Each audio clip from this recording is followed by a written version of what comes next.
واقعا دوستش دارم. مردی که دلش با منه. قبلا زن اوریا بود، این زاید اون آورد. او غرق در این گونه افکار بود که به خواب رفت. این پسر اون بود، اون پسر اون، به چه درد می‌خوره؟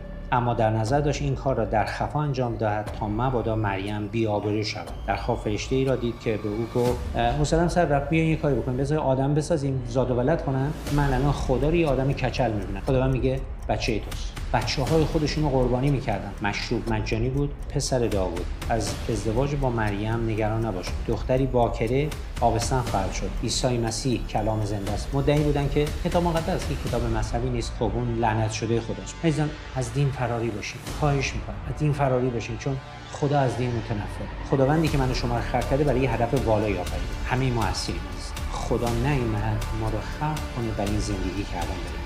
که ما بفهمیم که حالا شک داریم عیسی مسیح واقعا از یه زن باکره به دنیا آمده یا نیامده.